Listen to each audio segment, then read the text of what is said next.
My name's Roxanne. I've met many of you before and many of you I haven't. I welcome all of you. It's great to see so many of you here from many different organisations and locations. I'm constantly inspired by the commitment of people to reach out and seek new ways or old ways and combine them to make sure that we're all achieving the best we can. I'm also grateful to the elders who spoke up and passed on our knowledge so that we could be here today. And I acknowledge all of the land of our people that each of you is joining us from.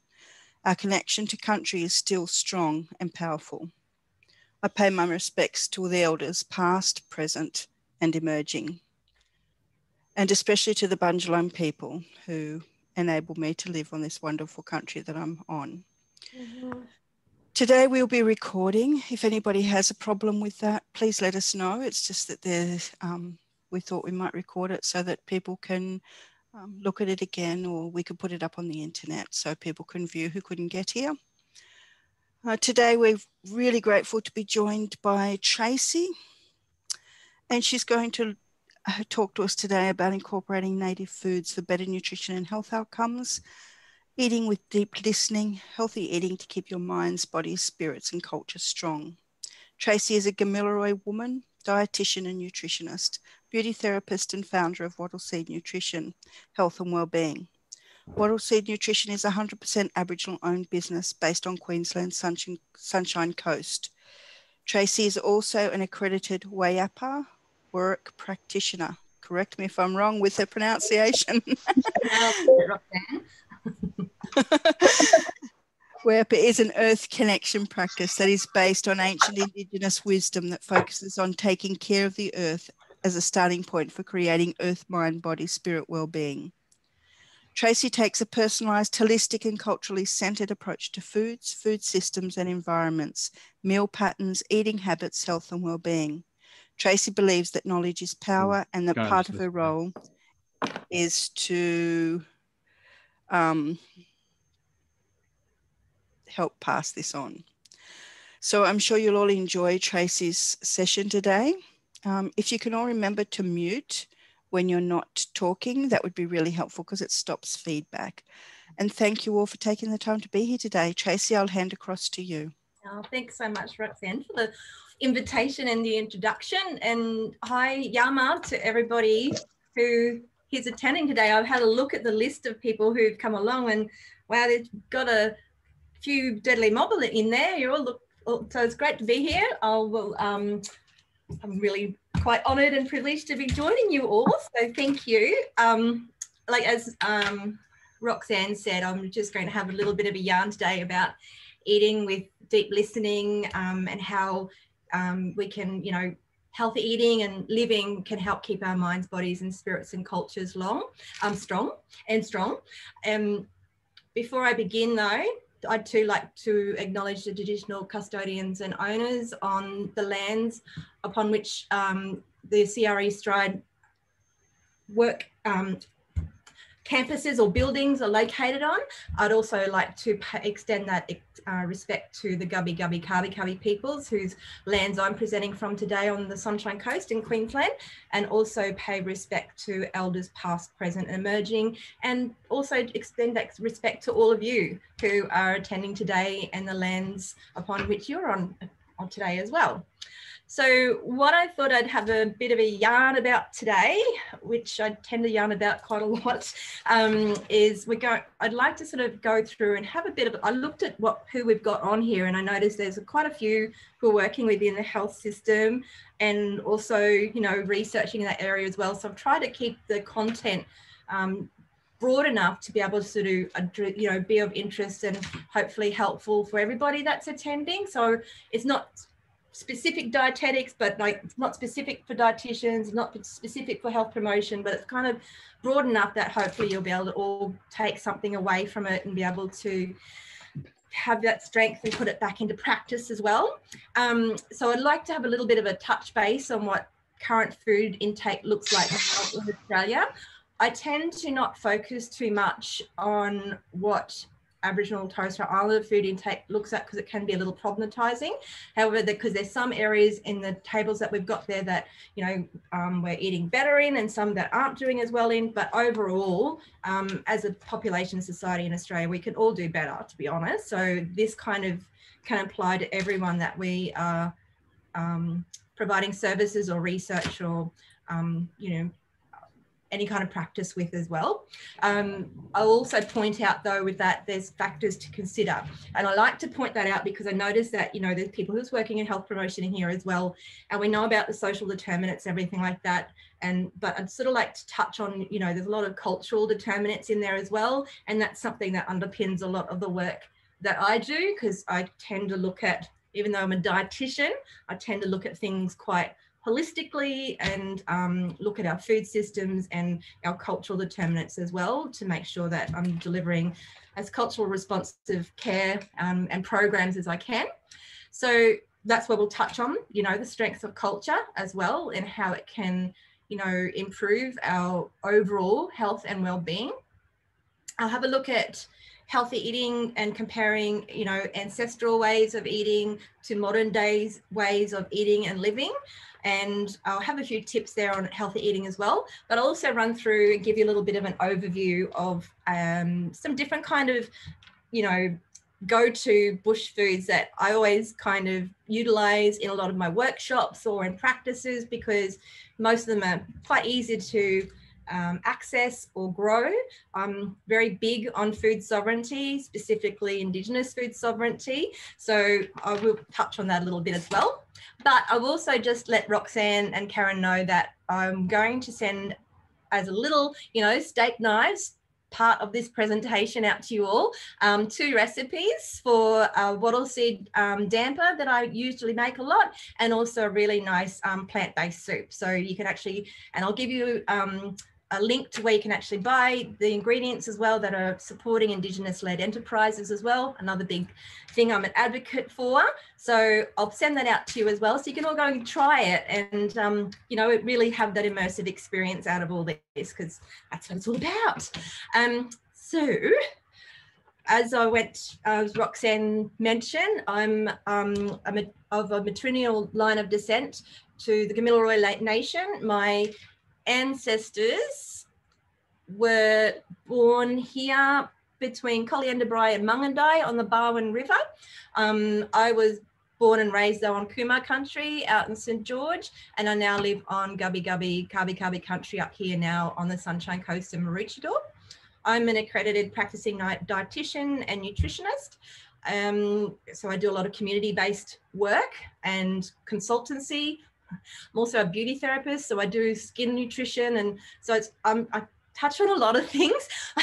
And I'm hopefully looking into doing Dididi facilitated training this year with Annie Judy Atkinson, and also forest bathing, because one of the things that we talk about, and I noticed that we've got a psychologist on the list here as well, is I look into a lot of that, you know, the gut-brain axis and how we can fuel our gut to help our, you know, our health and well-being, but also how to fuel our mind. So that can also have that two-way, you know, highway operating well.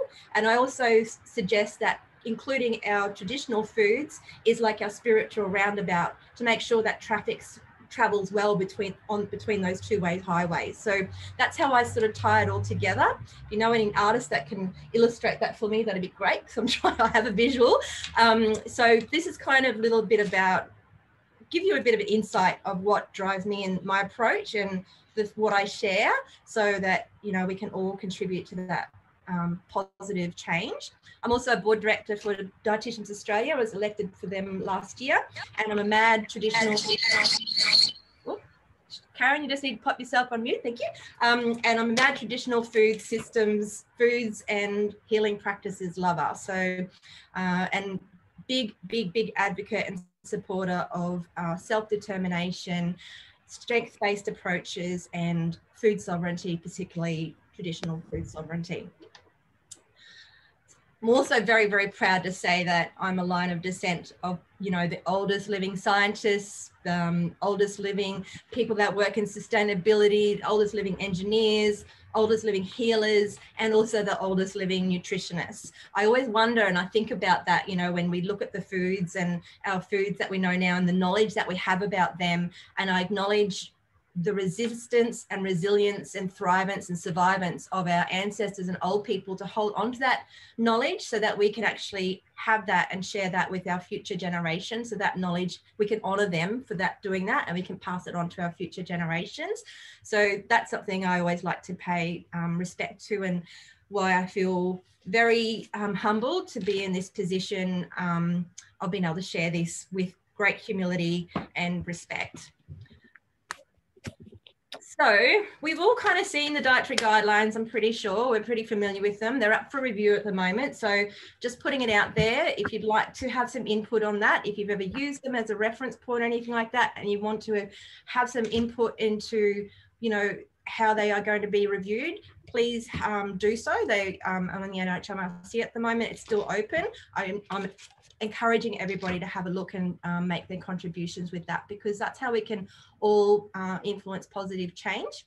So we know the usual, you know, what we're, you know, 5 and 2 for vegetables and fruit, lean meats, etc., dairies or calcium rich foods. And most of those are because, you know, they're aimed at, you know, ensuring that we're all getting the right nutrients that we need, that we're getting enough fiber to fuel our bodies, and etc., proteins, carbohydrates, fats, all those usual suspects. What they don't go into too much, there's a little bit on it, but it's not too extensive, is our you know, our bush foods, etc.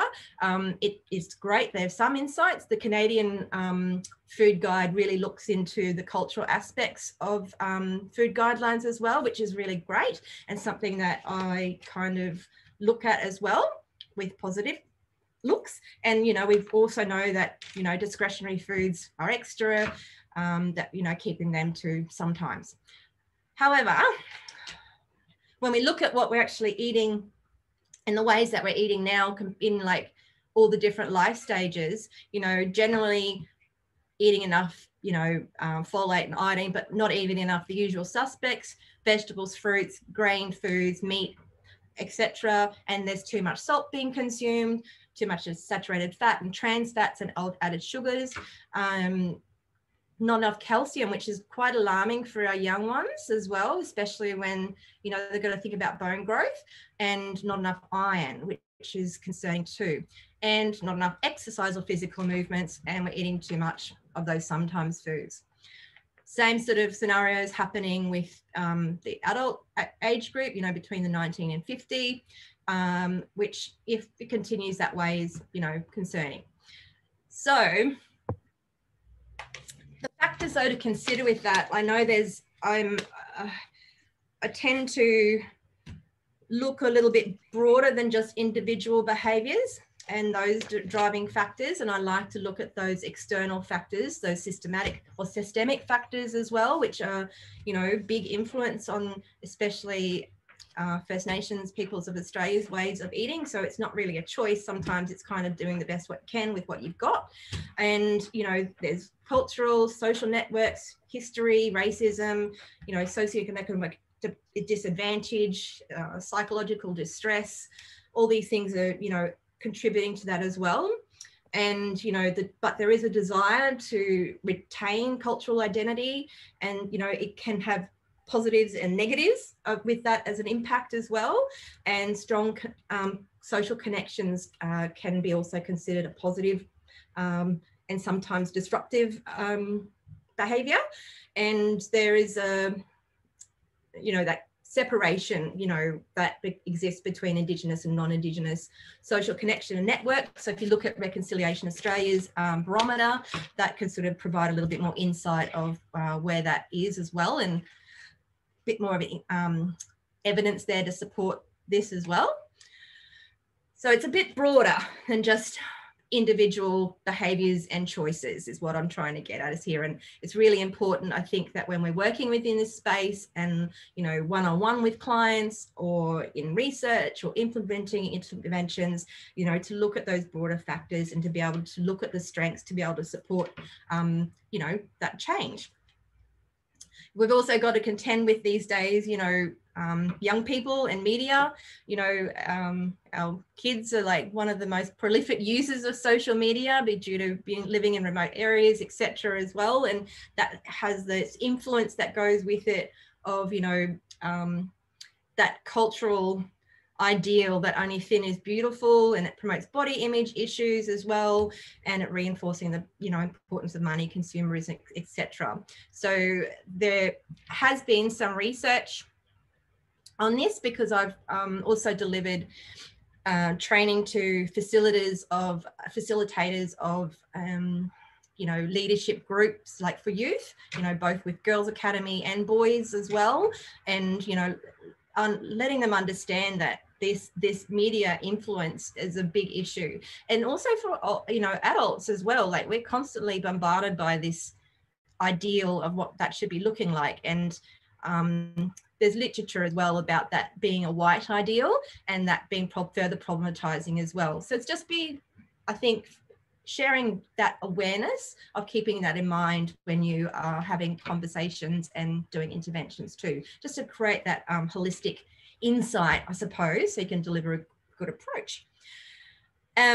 This is just a bit of research that I was talking about as well, where they did a study on 14 to 25-year-old youth, and they talked about, they were for both Aboriginal kids or young people, and also non-Indigenous people that were homeless. And they expressed here as well, I'm just going to read it out, that, you know, they reported that, you know, they were politicised around issues to do with Aboriginality and discrimination, and that shaped the way they experienced body image pressures. They did express pride in their Indigenous identities and wanted their Aboriginality recognised by other Aboriginal people and non-Indigenous peoples. And they reported that they had direct or indirect insults about people that were often based on negative stereotypes of Aboriginal people.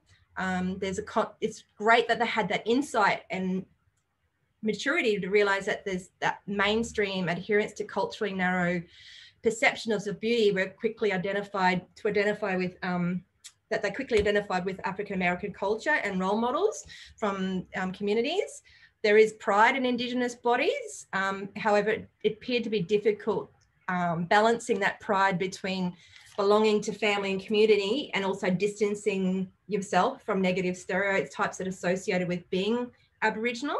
And there's also that evidence there that shared discourses of that Aboriginal peoples have bigger bodies and frames, and this, you know, provided a bit of insight there as well. And a number of Indigenous participants suggested they resist health information about obesity because they believe the information relates to non-Indigenous white body norms, not to Indigenous bodies. So that was a bit of I'll put a link down the bottom there if anyone is interested in looking further into that research as well. I do a lot of work with regards to body image because it is something that has been raised with me quite a lot by all ages. So it's something that I've done a bit of research in as well. And I just thought I'd like to share that because I think it's something that often we overlook, and it's something that we need to consider. So getting on to that bit of background of what's happening now, what the research is suggesting now, and the landscape that we're working within as well. There was a study done back in the day, and I will apologise with the whole traditional hunter-gatherer, because we know that it's not just hunter-gatherer, it was also agriculture and cultivators in there as well. But, you know, you can sort of clearly see the comparisons between old ways of eating, you know, high fibre, high physical activity, low in sugars, low in saturated fats, low in sodium. Whereas these days we've got it's quite the opposite. So, you know, there's a lot more high salt content, high saturated fat content.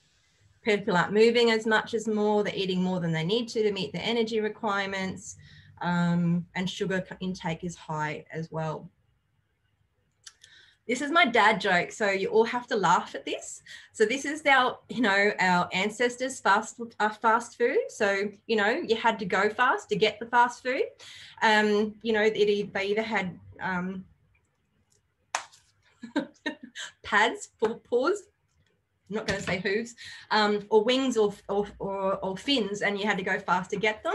Whereas these days, our fast food looks more like this, and you don't even have to get off the lounge. You can order Uber and it can deliver it to you at your door. So there's even less movement that's required. You don't even have to move off the lounge. So that's, you know, contributing to that, you know, that sedentary lifestyle that was saying there as well. And this, you know, consumerism and convenience and, you know, not having to make that effort. So it's quite a different way of thinking about how our food ways look compared to old ways as well.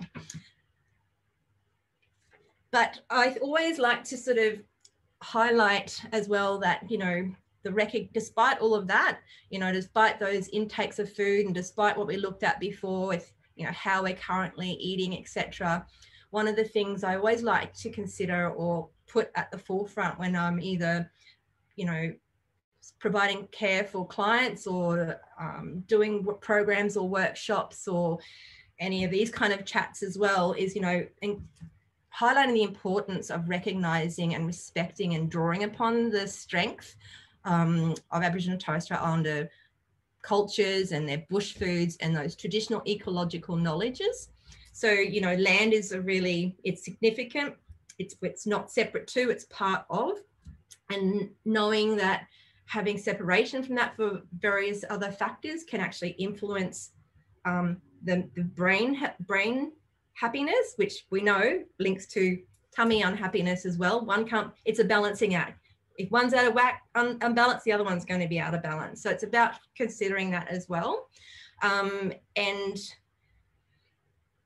knowing that people's knowledge and skills and land management can actually enhance individual and community autonomy, cultural identity and sense of control. So that can also address that,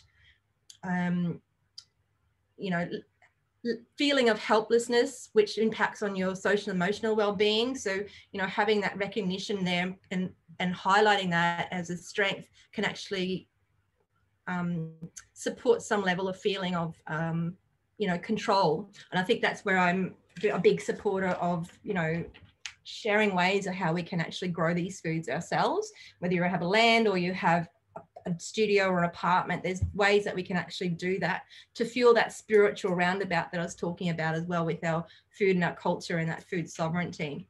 It actually has been some research too that actually shows that some people who live out on outstations have better health sometimes than those people who live in town, and that's because they've been able to supplement, store foods with the access to those bush foods that they have access to. I know that while it's not in the peer-reviewed evidence, I've had lots of discussions with lots of communities who are actually implementing cultural food gardens, and the aunties are in there and they're sharing that knowledge with the children and they're getting them out there, getting them outside.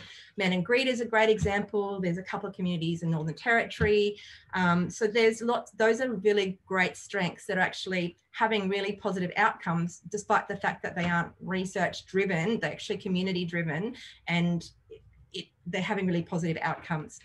Literature also supports that. There's lots of those interventions and programs that, you know, that are aimed at supporting, you know, maintaining healthy lifestyles, including that, you know, connection to country, you know, connecting to our bush foods and our culture helps to share that translation of culture and strengthen that cultural identity, which influences our social and emotional well-being, which then in turn influences how our gut health is doing. So this is why you'll hear me saying this a lot, because you can't have one without the other. So when I look at providing care or programs, I try and find a way to be broad enough that I'm not only keeping gut health and nutritional health well, but also this cultural health and the mental health, the social emotional well-being health, as you know, contributing to positive impacts on that too, because they go hand in hand. It's not one or the other.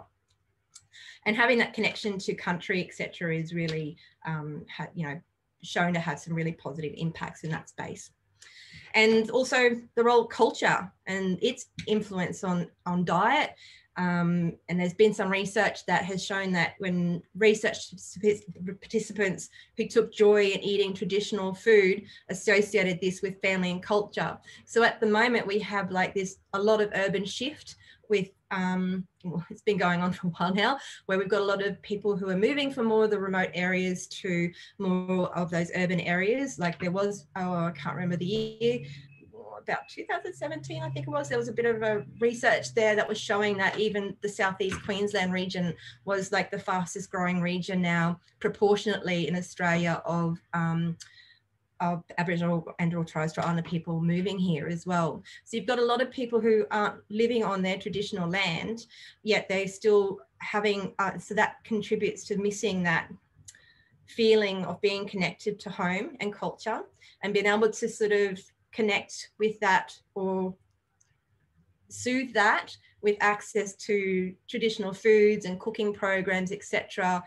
can actually have a nice positive impact.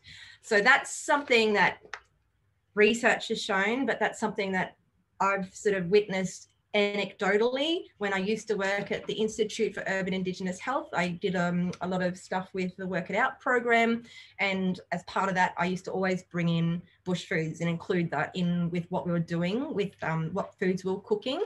And it was a really amazing way, because I'm a big believer and advocate for two-way learning and not positioning myself as the, you know, the authority and the teacher. It's about sharing that knowledge. And, you know, in that falls within that Southeast Queensland area, and we had uncles and aunties and brothers and sisters from all over that were there, and being able to share their knowledge of what, you know, they knew about the foods they were from as well. And that was really something to be proud about and feeling good about as well. So it extends to more than just that these foods can be good for you from a health perspective inside, but it's also about strengthening that culture and pride as well. And also, just go back to these traditional ecological knowledges. I'm sure that many of you are probably familiar with the Sustainable Development Goals, and that it's an international, you know, agreement to try and address these goals by 2050, because one of the things is that the current agricultural system is very poor in its biodiversity but it's also not going to be sustainable to feed the growing population by 2050. And it's been recognised that Indigenous peoples globally are the caretakers of 80% of our biodiversity, and that those traditional ecological knowledges are vital to be able to, you know, learn from and draw from, to be able to create a more diverse diet that is, you know, sustainable and able to feed our growing population as well. Something to look into. So this is just, I love this. It's a really nice little graphic here as well, where you can sort of see that, well, you know, Indigenous, this is from the paper, this is not my wording, this is just quoted from them, you know, Indigenous well-being as reflected by the artists over here. So it's all connected. It's not one or the other, it's all part of, and how nature's elements are embedded in that people's world and the worldview. And then we've got over here a bit more of a graphic, another graphic, I would suppose, and it's showing those various connections there between country and people's well-being. So there's a quote down there as well as where you can sort of source those. But that's something I think to be, when you're doing your programs or you're looking after and providing support or care, you know, being aware of that well-being isn't just about that biomedical well-being. It's a lot broader than that, and it's something that we really need to harness and celebrate. So these are just some further quotes that I've got there as well. So we are like the tree standing in the middle of a bushfire, sweeping through the timber. The leaves are scorched and the tough bark is scarred and burnt. but inside the tree, the sap is still flowing, and under the ground, the roots are still strong. Like that tree, we have endured the flames, and we still have the power to be reborn. So that was from Auntie Miriam. And then we've got Auntie June. Our culture is both an ancient and continuing source of resilience, and it is a necessary part of the solutions that we are forging in our communities right across this country. Research tells us that strong cultural connections are a necessary ingredient for good health and well-being. The language of strength, not deficit, is what keeps our cultures and our communities alive. I just thought I'd share those because while I bang on about it a lot, what I sort of talk about is, supported by evidence, but also supported by some really strong leaders in our communities. So I just wanted to share that as well. If you want, I can send it out. You can get it printed along with the recipes as well, so you can have it on your walls as a little bit of inspiration. I have these on my walls, and they keep me doing what I'm doing. So yeah, I just thought I'd share that. So always as well. So one of the things I talk about is, we talk about nutritional profiles, etc., and how we can replicate that in modern times. But it's also when I was going back here, and I was talking about, it's just not about us well from our nutrition ways. It's about keeping all of this well as well. So, factoring that in is a really a great way of creating those great positive and healing conversations. So always it was like sustainable food practices, only took and ate what was needed, it was really rich in seeds and nuts and fruits and tubes, lean meats as well, and proteins. I think I looked at one paper and I think there was an estimate that based on one particular way and one area that they took it from, it was about 38 grams a day of fiber per day that people were eating. And when you think about that and the sources that they came from, the diversity of those fibers and how they can fuel that gut health and the diversity within our microbiome, how that would then impact on the health of our minds and well-being as well. It's all interrelated and connected. So you can sort of now understand why when you see those photos of, old people's and how fierce and strong and lean and muscly they were when they're fueled this way, it makes complete sense. But, only things were taken what was needed. So nothing was wasted, nothing was overtaken. It was all about making sure that, country was cared for. Foods were eaten through the seasons. So we all know about the 4 seasons, and that's sort of been as a blanket approach across all areas, and it's all fitting in with that. Whereas always, and even now, we've got beautiful, amazing knowledge holders now who still have this knowledge and able to share it, and which I'm incredibly grateful for. Having this knowledge and being able to share that through tradition, like stories and dance, etc., so that can be protected, so we can actually be able to know that knowledge now. So it was a lot more localized. So everything was depicted based on like what butterflies were happening, what fish were running, what flowers were flowering, etc. It wasn't just based on a calendar. And this really allowed that, really deep connection between us and the environment and the land and everything around as well. These are just a few examples of a few different areas. So, depending on the area, they had different numbers of seasons as well. So this one here, we've got the 7 seasons, the Kulin Nation, the Kulin people. Then we have the 6 seasons here. I think that's the Garawad area. Oh, the southwest, 6 seasons southwest. But you can sort of, this one's really good here as well. So you can sort of see this is Dharawal country. So you've got your blooming of the Wichilin. It's hot and dry and only eating fruit and seeds in that time. So, knowing when to actually gather things and when to harvest things and when they wouldn't be available and when you could store them so they could be eaten the other ways as well. This is just some extra ones here too. So you can just sort of see I quite like this from a deep listening perspective. So I do a lot of work where I've decolonized mindfulness and mindful eating, because that's really only been around for about 2,000 years, whereas deep listening has been practiced within our communities for forever, for a long time. So it's like, how can we, that's why I employ and look at it from a deep listening perspective. And one of those ways is like, when we're stressed and we're mindful and we're eating mindlessly, how can we actually still that and have a deeper listening to it by paying closer attention to our elements and our environments? So these are things like here, seeing what flowers are blooming, what butterflies are around, looking at the rain and the temperature of a rain and when it's coming from as well. It helps us to still our minds and practice that deep listening, which then helps us also practice that deep listening with eating and gathering and cooking our food.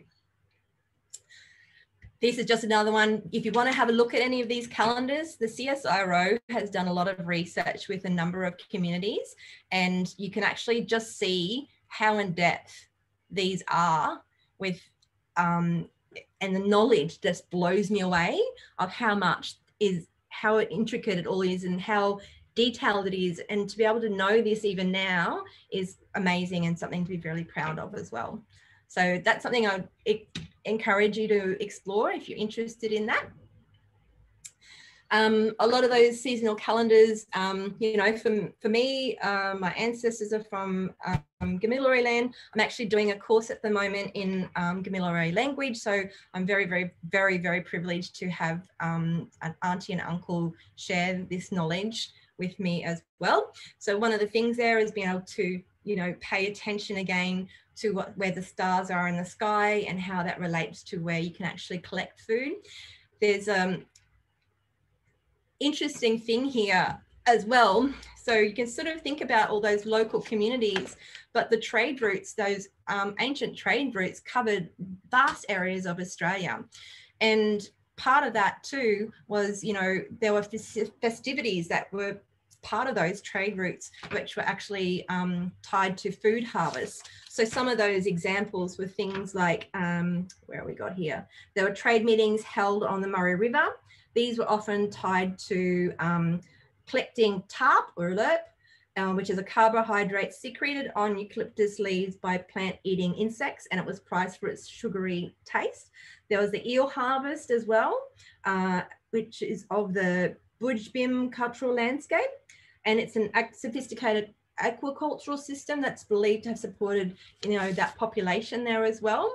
It was another major festivity as well, which attracted people from as far as New South Wales and South Australia to feast on smoked eels that were caught in the traps. Then you've got the Brewarrina fish traps in northern New South Wales, and it was also used to host. And here I live on Gubbi Gubbi Kabi Kabi country, and one of the festivals that they have as well, and they still celebrate on a smaller scale today, is the Bunya Nut Festival. And people would come. You can sort of see here, there'll be people traveling this whole East Coast to go all these areas. I just think about that when I look at that and think about, there was a lot of trade going on, a lot of diplomacy going on there as well. So we had the oldest living politicians and people working in that as diplomats as well in that time. So something that we can do today is sort of replicate some of those old ways of, caring for country, is to reduce food waste and eat locally and eat seasonally. There is an increase of imported foods that is, increasing year by year. Like there was, I haven't got the table here today, but I've done a presentation on this before, comparing what it used to be, and then within a 5-year period, it just jumped quite, the table jumped quite a lot. And, we're more inclined to go for that convenience and consumerism now, and it's kind of encouraging us to go back to eating locally and being connected to those seasons, and so that allows us all then to care for country, and which cares for our future. So when I say caring for country, it refers more than just the physical management of geographical area. It actually also encompasses looking after all the values, the places, the resources, and the stories and cultural obligations that are associated with that area, as well as all the processes of spiritual renewal, connecting with ancestors, food provision, and maintaining kin relations. So I just thought I'd share this for point of interest. So I don't find that there's a lot of people that we talk about this. So we actually waste 7.3 tons of food each year. And this blows my mind when I think about that. We've got some areas in Australia, especially remote Australia, where we've got mob who are experiencing food security, which is not on. It's like with the sustainable just for example, the sustainable development goals are highlighting parts of sub-Saharan Africa as being a area of crisis because they are experiencing food insecurity at a rate of like around 22.9% or something like that. We've got areas in remote parts of Australia which are around the 40% mark. So this is concerning. And when I think about this food being wasted and the money that's been spent towards navigating that, I personally feel like that the money could be spent at addressing those other issues that are being experienced by our communities. So we waste 298 kilograms of food per person, which is about the same weight as 6 adult kangaroos. And 8% of greenhouse gases heating the planet are caused by food waste.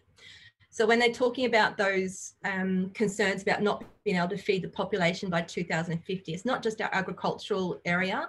It's things like, climate change, things like losing biodiversity, etc., that are all leading to that concern that has been signed on to, including Australia has signed under those agreements. Yet, interestingly, in those sustainable development goals, and they talk about our food insecurity in Australia, they've averaged it out as a whole population, and they haven't actually highlighted the issues that are happening within our Aboriginal and Torres Strait Islander communities, which is a concern. So eating today to fuel our health for our futures as well. This is a Canadian food guide, which is also factors in culture.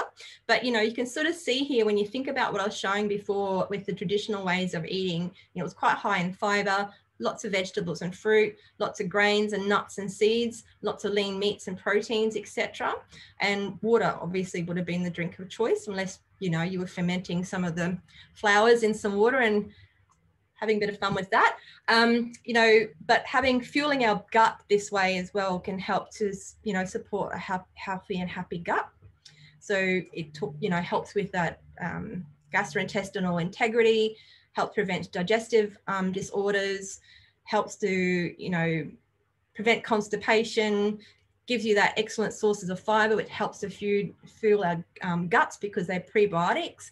And that also helps to increase the growth of beneficial bacteria already in the colon, and probiotics, which can help you improve that as well.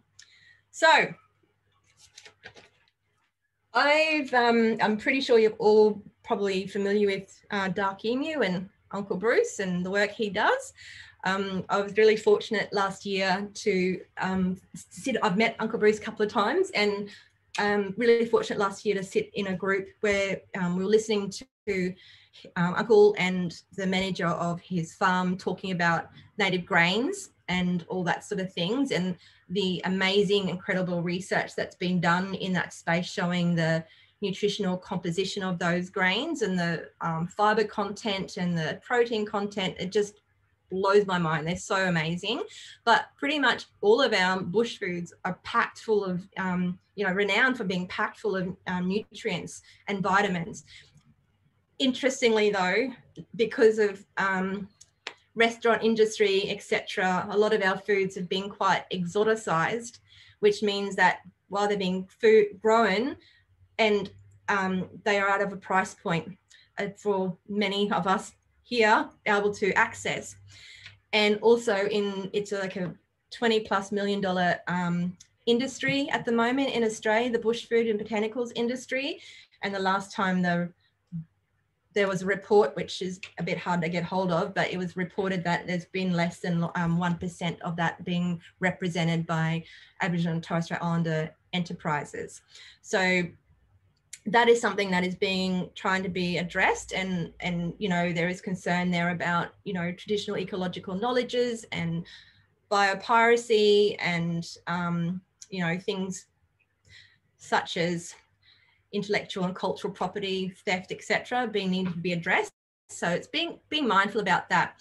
But, you know, a lot of those things that if you are in a community where they are doing that, you know, there's a lot of research showing the economic, socioeconomic benefits of that as well as the cultural benefits of growing those foods, because it creates income. One of the determinants of food insecurity is, you know, not having enough money to afford it. So it kind of leads into that as well. And it also helps to improve that translation of knowledge and culture. And so it can strengthen our youth. So some of the foods, these are some of my usual go-tos here as well, especially when we look back there as well with our young people, you know, saying that, you know, there was a lot of, not a lot of calcium being eaten, not a lot of iron being eaten there as well. So this is something I quite like. So you can actually see that it's quite automatically high in iron. And we know too that when you have vitamin C with iron, it helps to, you know, with the absorption of iron as well. So this is a beauty, this plant, because it's got the vitamin C in there as well, and it's got the iron in there too. So it's really delicious. It's easy. It tastes like spinach, but if you are going to eat it, just ensure that you blanch it first, because it can be quite high in oxalates, which can, you know, if you have too many of those in your diet, can risk having kidney stones. Then we have your salt bush. So, you know, we saw there before that our salt intake at the moment is more than it needs to be, or our sodium more specifically. And there has been some research that shows that salt bush has actually got 20% less sodium in it than table salt, and it's a rich source of antioxidants. I've done some workshops before, and I know that there's been some aunties that want salt in everything, including fruit. And this is a good way of kind of being able to, you know, it's all right, you can still have a bit of a salty taste, but let's ease off and have some of this instead. And it's really easy to grow. I've got some of this out the back here as well, and it's something that you can just pop in the plant there as well. So that's something I use a lot in a lot of the workshops that I do. Wattle seed, obviously, the name of my business is Wattle Seed Nutrition. So I quite like this as well. Again, high in calcium, magnesium, zinc, and iron and selenium. So, you know, a great way to support the immune system. Good source of protein and carbohydrates. Traditionally, like the seeds were toasted and ground into a flour. I have had some friends who have gone through this process, and it's like gold once you go through it, because it's quite a long process for a very little return. So I use it as a savoury, not as a base now, because otherwise you'd have a $50 loaf of bread. But it tastes delicious, and it's caffeine free. And then you have lemon myrtle. So this is another one that's really easy to grow, and you can sort of find it anywhere as well. And it's been found to have a good source of lutein in it, which is good for your eye health. And it's also found to have folate and vitamin E and zinc and magnesium and calcium. Oh, and that was it. So this is, I'm actually going to send you guys out a copy of this recipe, as well as a soup, which is, I actually might send you two soups, because I've got a pumpkin soup and I've also got a potato soup there as well, just so you've got a bit of a choice of both. But I kind of include a lot of those ingredients in those. I'm really lucky that I live in a coastal area, so I don't need to grow the warrigal greens, because I can just go down to the beach and gather it myself sustainably, of course, always leaving plenty left. I do get quite a lot of odd looks for walkers who are walking past, and I'm going through and gathering some what they probably think is weed, but that's okay. You know, so I'll send these out to you so you can actually try it yourself. And what I'll do too is I'll send you a link to an Indigenous-led enterprise that actually you can actually get some of those ingredients from as well. So you can actually support that, you know, change with increasing that Indigenous-led enterprise there as well. So we've got, I think, 10 minutes left if anyone wants to ask any questions.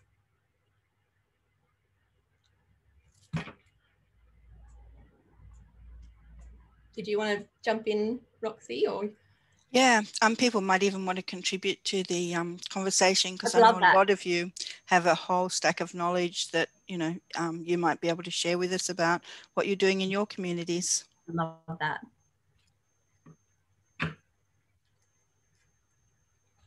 Don't be shy. Don't be shame, be game.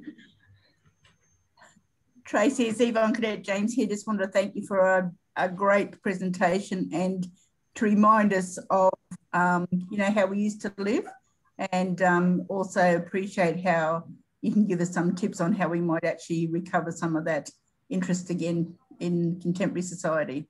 No, thank you. Thanks, Annie. I appreciate that.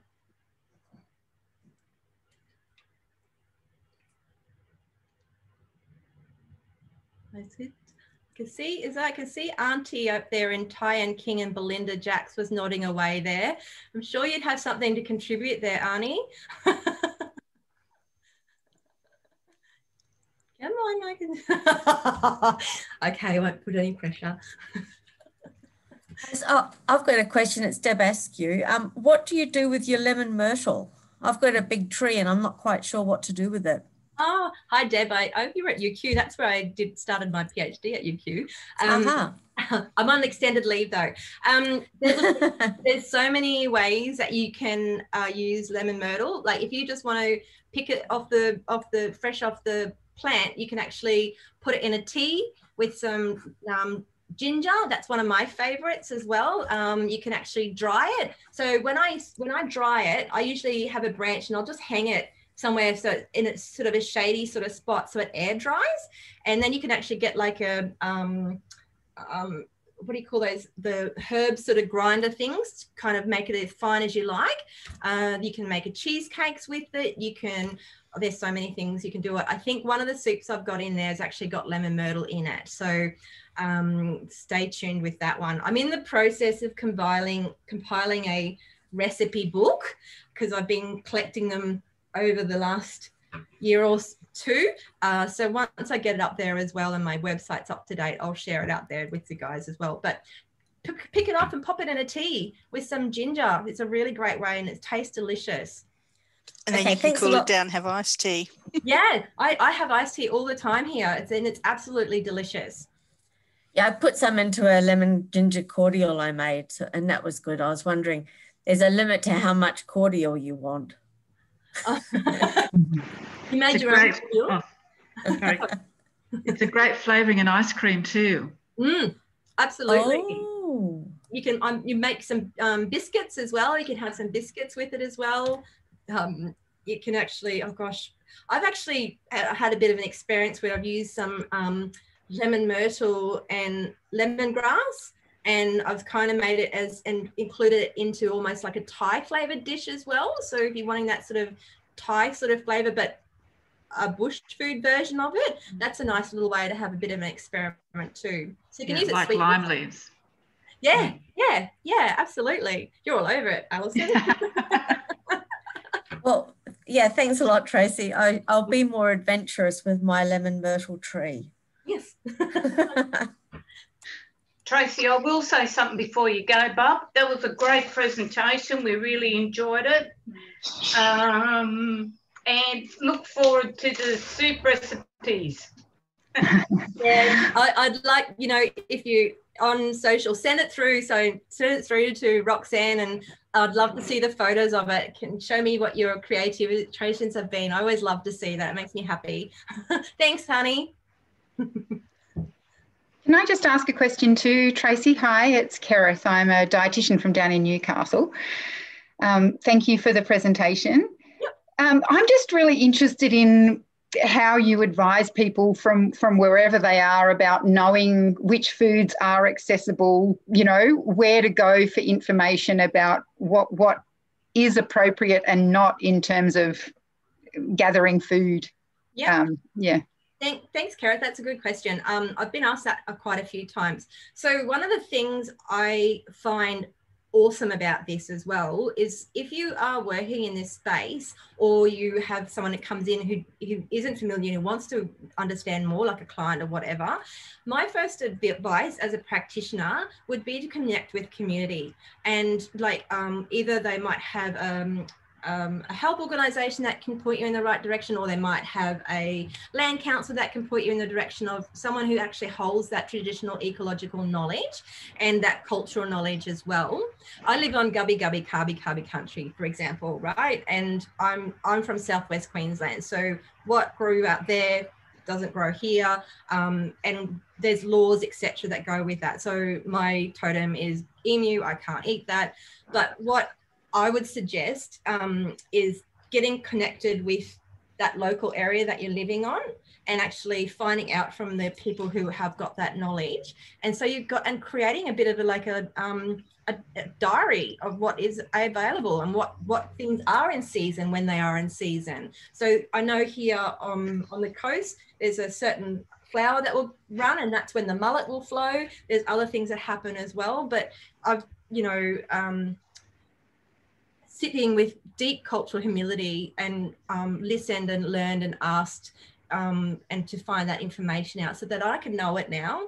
And you'll notice that I do a lot with plant foods, and also talk about that sustainability as well. So that's sort of how I hope that helps. Yeah, that's really helpful. I'm also wondering, just for Aboriginal people too, in terms of, you know, amounts that you are allowed to use, and for your business, I'm interested in, you know, the navigating those kind of legal sides of it too. In what me selling, like, it? You know, how many pippies can you take off a beach at a time, and that sort of thing. Yeah, that would be something again that the knowledge holders in that local area would have. You know, for example, if you have a nest of eggs, you don't take all 5 eggs. You will leave, maybe only take 1 or 2. So you leave more for others to grow. And, you know, having it in season, you're just leaving a large majority of it there, not taking the whole plant is a sort of a good pride. But I always defer and ask advice. So I don't speak on behalf of all people. And that's something I'm very, very respectful of. Everyone has their own unique and amazing knowledges. And I think that, you know, having that respect and humility to be able to sit in that and learn is actually only going to benefit you and your clients, and that relationship that exists too, because there's a lot of mistrust between our First Nations mob and our health practitioners, which is founded. And this way of going with that culture of humility and asking about that is a really nice way of bridging that mistrust and healing that as well. Thank you. Siani. No worries, my pleasure.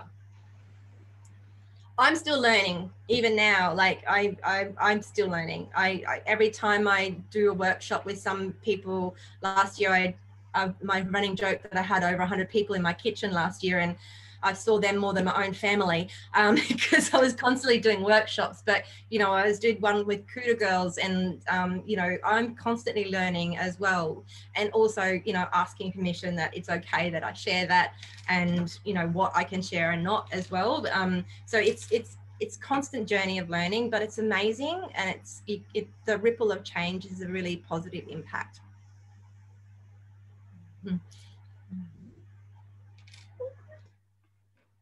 How are we going for time, Roxy? Anyone else got any questions? Well done for all those. It's great that you all came today. There's a lot of you who are doing a lot of good work. I was looking at where you all are, and yeah, because I think that's awesome, and I applaud you all. And one of the things I do like to always acknowledge is our non-Indigenous allies, because, you know, when they make up 3% of the population, we can't do this alone with change. So we need support with genuine allies. So yeah, thank you for that. I appreciate it. We've got a bit of a discussion question here from Joel. How can we make governments move towards a sustainable seasonal ways of living of food? How can we embed these things in policy? That's a good question, Joel. And when you have the answer for that, I'd love to know. Look, I think, you know, looking at where everybody is working, you know, government likes to look at research. They like to look at the evidence, you know, but also I think it's important to not forget that to influence political will, we need public will. And that as a collective consciousness and growing that awareness, we can actually influence and create a louder, like, collective voice and consciousness in regards to that space. But as far as like policy change takes a long long time. You know, I don't know how many years it's been since they've even reviewed the Australian guidelines, but you know, they are reviewing them now. We have a voice and we actually can contribute to that change in that. And with those guidelines, that's maybe where we can implement something about those sustainable changes, because that's included with the Canadian food guidelines. So we have an opportunity at the moment to use our voice and having conversations with those around us. You never know who you're talking to. I think if you look at Catherine Cullerton's papers, and she's done a big map of who's the influencer and everything like that, but you never know who you're talking to and who you can actually have an input with and influence that change. So the only suggestion there is keep talking, keep growing in knowledge, and anyone working in the research space, do some research so the government's got the evidence and it's also got the collective voice as well. And I'll get off my soapbox now. I'm very strongly passionate about that, but I do encourage anyone at the moment to contribute to the Australian guidelines, because it might be an opportunity to influence that there at least. All right. Well, thank you so much for starting the conversation. I'm sure we will have lots more conversations, hopefully in the coming years, in amongst our groups. And thank you everybody for participating. And we'll send those recipes out to you as soon as we get them. Thanks everybody. Yamalay.